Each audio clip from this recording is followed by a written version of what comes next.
We are not our mind. We are not our body. But that doesn't mean these things should just be disregarded and rejected.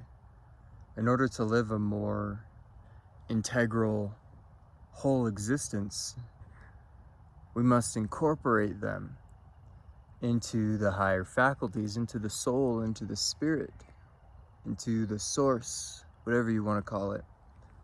So when we align these things that we become truly powerful creators. And often there's one of two things that happens.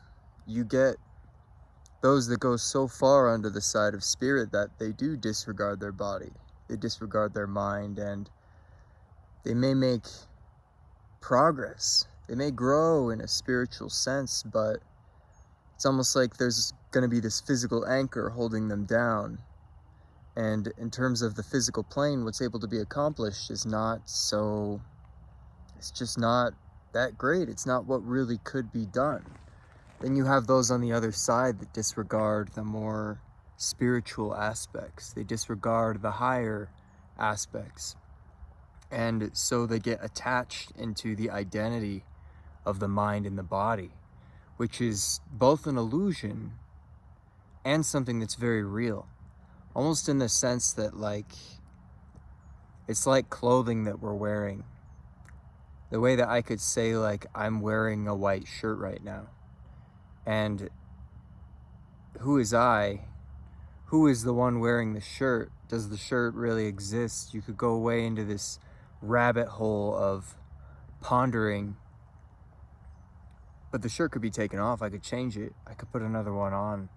It could become a different color. It could become a different style, a different fabric. Our mind and our body are a similar way, but when we identify with those as the self, then they become very static. They become very difficult to change, difficult to move, because that's our identity. That becomes the highest thing. That becomes the thing that guides our energy and guides our essence, the way we have identified with our body. That would be like saying, okay, I'm wearing this white shirt forever and I'm never taking it off, because I don't believe that there's anything underneath. Well, we all know how ridiculous that would be, right? So this is kind of where it comes in with merging these elements. The higher self, the lower self, which it's not like the good self and the bad self, which often the sort of new age spirituality kind of looks at it like that, like, oh, it's just your body, like it's just your mind. We need to see them as parts of a foundation. Just like these trees out here, the roots may be under the ground. They may be something that's not seen. They may not be in the air, right? Even if you look at the elements, like the raw elements, you have this density that is below us, and things root into it to the point that you can have these trees that can reach up into the air and they can interact with the air, the much more light, spacious elements. But it's together that the tree grows robust and healthy, and it can really, reach all the way down and all the way up. That's what we want to be, something more balanced. So when those who identify with their mind and their body get into this, like the ego mind talking about, oh, I'm this and I'm this, it tries to reach for these concepts. And I want to talk a little bit about like what you could call the false self. So this is where the ego mind essentially tries to take over in terms of the awareness. So the ego mind can step in and start talking to you, which it does with most people, and saying like, oh, I'm this, or maybe even like subtly narrating your life. Like, oh, maybe now I should go make some food, or maybe I should go outside and do this, or maybe I should do this. And what we have to recognize is that's almost like a sort of program running.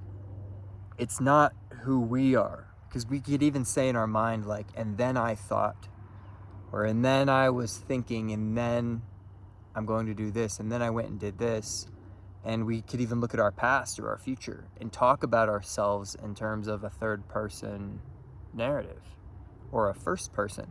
narrative. But it's kind of interesting because the truth of it is, like, it's sort of like a third person when you're talking about I. Like, I myself, I who I am, like, I am this, I am that. Because who is the one that is aware that you are talking? And that's where we get so much deeper. The mind can almost lull us into an illusion that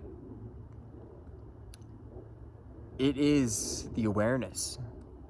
It is a form of awareness, but it's not the awareness. It's not like who we actually are. Because who we actually are is the one that can step back and say, okay, now my mind is doing this. Now it's talking about this. Now it's saying this. So that's when we can step into the more spirit side of things and observe what the mind is doing. Because in a lot of ways, it's almost like the child in the passenger seat of their parents' car with the plastic steering wheel. It wants to give the illusion that it is driving the car, that it's in control, but it's not. But this is not to say that the mind is useless, that the mind, it has no purpose, it has no point, because it's a tool that can be used, and it's really kind of like a mirror. Just like our body is on the physical level. When we get these mirrors in alignment with our true self, with our authenticity, which is not a thing that your mind can really conceive of. The mind can develop ideas about it, and there's nothing wrong with that. But if the mind starts saying, the mind loves to have things like fixated. And this is the same as like the roots of the tree, like they don't like to move. When the roots are solid, the roots are solid. So when the identity becomes something more like, well, it's generally taking a shape, but it's flowing with the wind. Like if the wind were to blow in here, it would bend, it would move around, it would flow, it would evolve with it. That's more what the true essence is. It's not so much the mind trying to, it would love to be able to take a phrase or some words or something and put it into like, yeah, I am this. This is who I am, and then grasp onto that and, you know, make that have reality, because it loves structure. It loves having things in a fixed place where it can understand them, it can categorize them, it can put them in a place where this is me and this is not me. But that separation can take us away from what we truly are, which is not something that can be defined so readily. Now, definitions are not a bad thing, once again, because we can have preferences, we can have ideas about right and wrong, ideas about good and bad, ideas about morality. And those are helpful and useful things. You know, you wouldn't want the mind to go on such like a crazy spree that all of a sudden your moral compass has run out the window and you're doing this and that to hurt other people or hurt yourself. The mind is a very useful tool in that way, because consciousness can be so vast, you don't want to like go wild with it and not have a sense of like humanity, I'll say in that way. And it's the way that the mind plugs into the body that gives us that sense of humanity. The body is the physical structure that we embody while we're here on earth, and the body is really a physical representation of the subconscious mind. So the way that the body can evolve and the way that the mind can evolve are in a way that they recognize that they're not the all. You recognize that your body and mind are not the all. They're not everything that is, but more so you're aware of them and you're living through them, in them and through them. It's when we can see these things as somewhat transient, but also recognizing that there are physical roots that enable us to grow tall like the trees, that we can integrate them into the wholeness that we are. And now, the false self can appear in so many ways through identifying with the lower self, which again is not a bad thing. It's just the lower, the more dense vibrating part of us. The more dense, meaning it's a frequency that has gotten so slow that we perceive it as physical, comparatively to, like I said, the air, which is something a lot more fluid, a lot more spacious. When we recognize these patterns of the false self, where the mind is trying to say, oh, I'm this, or this happened and I'm this, that's still your ego mind. That's the false self. That's, you could even call it the shadow, trying to bring you into a state of containing your awareness, because it is terrified of what exists beyond it. It's terrified of the spirit that exists beyond it. And what we need to do, a lot of people talk about in the more new age spiritual stuff, like Oh, kill your ego, like get rid of it, make it not be there because it's bad. And that is entirely false. Because the false self, the shadow, this would be the same as like you're walking down the street and the sun is casting a shadow on the ground and you're like, ah, my shadow's bad, I want to not have a shadow, and you start like attacking your shadow on the ground to try to make it go away, right? It'd be nonsensical, right? It wouldn't work, it wouldn't happen. Allow it to be there, because it is just a reflection of a higher light happening in a lower space. And that's okay. It can be used as a tool if it wants to categorize things good. If it wants to say like, oh, I'm this and I like this and this is who I am and these are the things I like to do and these are the things I like to eat and this is kind of what I am about, that's fine if the mind has those ideas. The only thing is to not get so attached to them where you feel like as the awareness, you need that structure in a way to be your identity. This is the hardest part about it, because you have to be able to like know your identity is not something that you can define as something. Especially in our society today, everyone is kind of lost in terms of like what is their identity, like who am I, and they attach to these concepts that they think are like expansive and like this is who I am and now I have this and that and now I identify as this and that, and they think that's like an expansive consciousness, and really that's just the ego gone mad. It's just, I mean, we have a society that really celebrates like egotism, and it's part of a growth for our species. Like it's part of the natural evolution, but we need to see beyond that. We need to allow the mind to do that, but be able to kind of see it from an observer's point of view, where you're not taking such a subjective stance on what the mind is doing, because that is the false self. And that means most of society is living in a place where they are identified with their false self. They're like looking at the shadow on the ground and saying, that's who I am. And they've completely missed the fact that they're like from that reference, like a third dimensional point of view, looking down at a two-dimensional thing. And they're identified with the two-dimensional thing. And they're like, yeah, that shadow on the ground, that's totally me.